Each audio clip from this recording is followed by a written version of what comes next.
Hey everybody.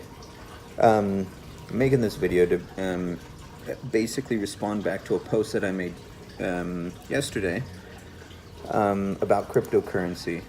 So I'll try and summarize everything that I'm trying to get out my head. Although there will be some things that are missing. There will be some things that I won't be able to go into too much because it'll take that much more time. But if you're willing to sit and have a decent debate or conversation about it, like, I'm more than willing to have that for sure, no doubt. So just reach out, and then we could just talk and learn from each other, I think. But this post was so here's the post. Cryptocurrency is naturally redistributing wealth to the middle and lower class, but don't take my word for it. So that was a post from yesterday. I got a few comments that I wanted to basically address and educate each other. So the first question was not doubting you, but I don't see what you are.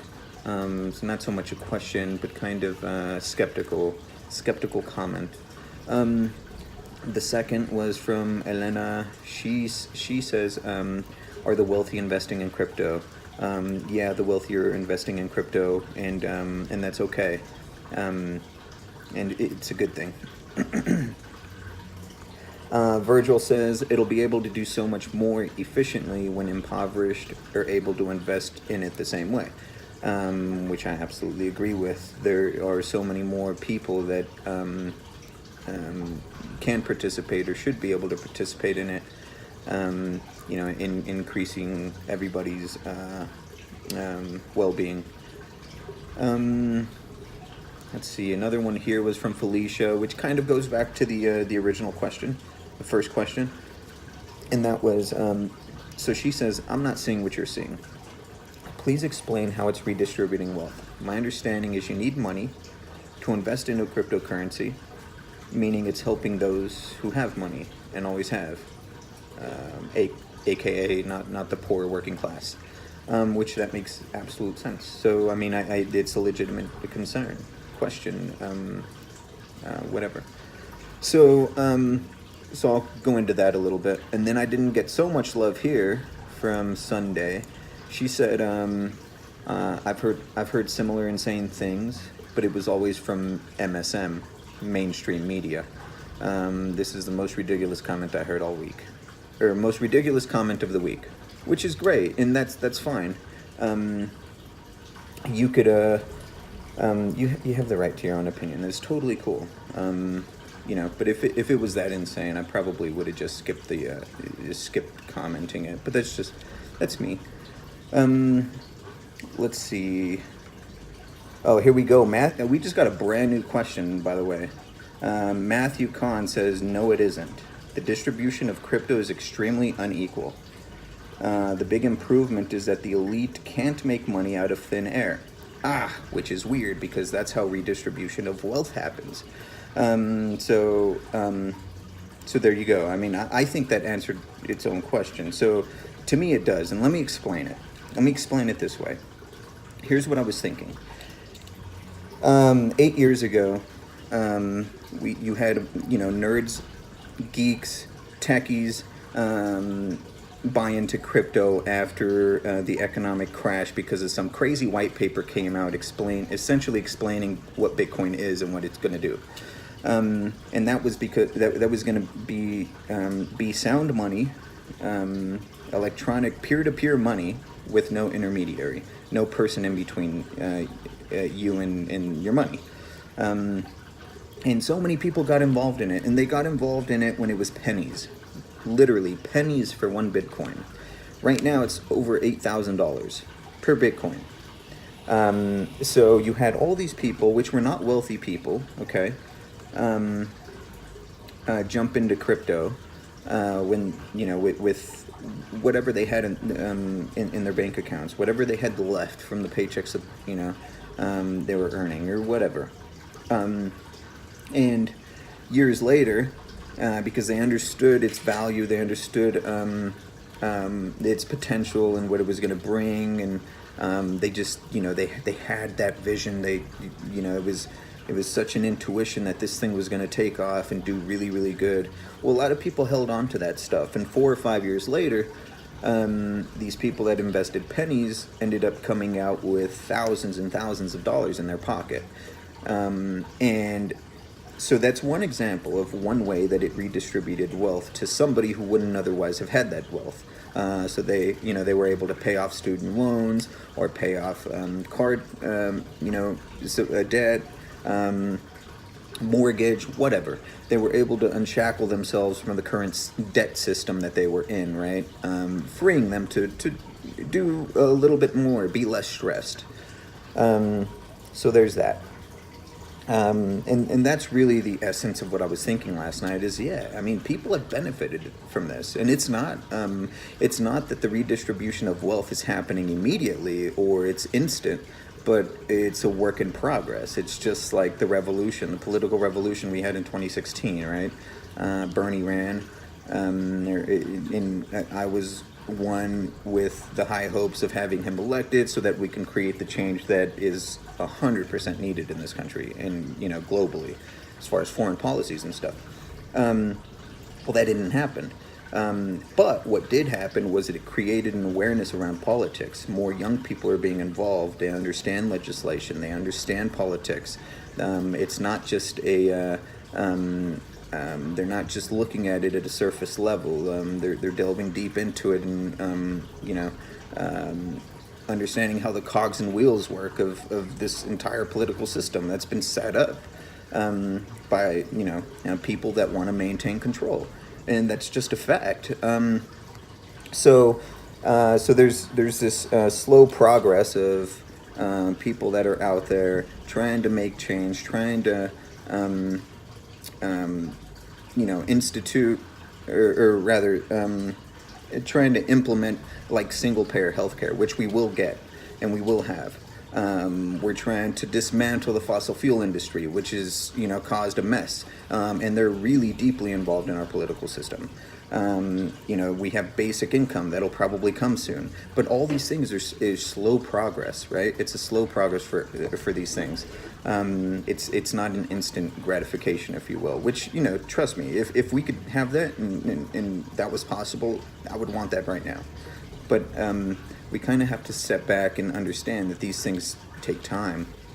So that's what I think cryptocurrency is doing, because it is redistributing wealth to the middle and lower class. It's creating a level playing field where you're able to participate in without the money being corrupted or funneled or manipulated in such a way that you're the one that's not benefiting, but rather the people that are controlling it. Big banks, corporations, international central banks. So there's that. One of the other things that I wanted to mention was that we can't be so closed-minded to say, well, if it hasn't happened to me or anybody around me, then it hasn't happened at all. Well, I mean, the fact of the matter is, it is happening. So we have to be open to that, and we have to accept that as reality. One of the other things was there's an entire globe. So we are pretty pacified, and we're pampered in a way, right? We think we have freedoms here in the United States. We have grocery stores where we could go to, and there's a bunch of shit on the shelves, a lot of options we can pick from. We go to, we have Targets, we have Old Navies, we have I don't know, your higher end clothing stores and shit like that, right? We're a first world country. They're literally over half of the population that is not part of that economy. There's 500,000, I think it's like 4.5 billion people or 5 billion people that are not part of that global economy of commerce, of interaction, of networking, and giving each other value. Whatever that ends up being. A lot of people have unique talents, so your values are going to be different, or rather, the value that giving is going to be different than somebody else's value. For example, somebody's good at talking to somebody else. Okay, so they might be a lawyer, or so somebody's good at explaining shit, right? They might be a lawyer. Somebody is good at interfacing with other people. They might be a good marketer. Somebody's a fantastic artist, so they make art. The list goes on and on and on and on. The possibilities are endless. Our talents are endless. So there's that. So we can't be blind to the fact, because it's not happening to us. We can't. It's kind of like a how do you say it? Out of sight, out of mind. There's people on the other side of the globe that don't have access to banks, that don't have access to shops, grocery stores, all these things. They live in remote areas. But they don't have, they can't participate in the global economy. They can't transfer value because they don't have access to a bank account, right? They're not, so there's that. What cryptocurrencies do is they don't care where you're at. They don't care what your political affiliation is. They don't care about your race. They don't care about where you are around the world. It doesn't care about your religion. It doesn't care about any of that. It's as neutral as you could possibly get. If you have access to a Nokia phone and you have access to internet, which I believe everybody should have access to by now, and it should be a complete community thing, then you have access to participate in a global economy, which is an incredible revolution. To bring 4.5 billion people into a network of humans, to increase the progress of the things that we're doing socially, economically, technologically, all of these different aspects of human life. Now they're going to be able to participate in and give so much more to it. So then there's that. It's allowing them to come in and participate on a level playing field. What else? I was going to say one more thing before I got off. Oh, so Felicia, yeah. One of your concerns or questions was, don't you have to have money to invest in crypto? Well, short answer is no. Long answer is, a more, I guess, a more detailed answer would be an easy way to get into crypto. Yes, you must have money, but not necessarily. It's not true. You don't have to have money to invest in crypto. So that is a misconception. Although it's anyways. I'll explain. You could start a Steemit account for free. Done. You could start a Steemit account, no money. Create an account. Create some content, and based on the content that you created, based on how many people liked it, shared it, all of these things, you get incentivized by that. So they're calling this, something like a social, crypto social economic structure. So essentially, what you're being paid for or incentivized for is your time and the value that you're bringing to the community in a creative way. So like a blogging site. So you could earn Steem that way, convert that into Bitcoin or Ethereum, and then eventually to your bank account if that's what you want to do. You could turn those into dollars. So there's that. All it takes is your time and effort. One more thing. One person here said,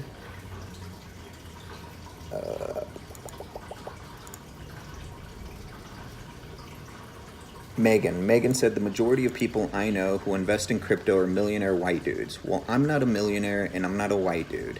And quite frankly, that's a very, very superficial way to look at it. If you think that that's the entirety of what investing in crypto means, then you're missing the entire point.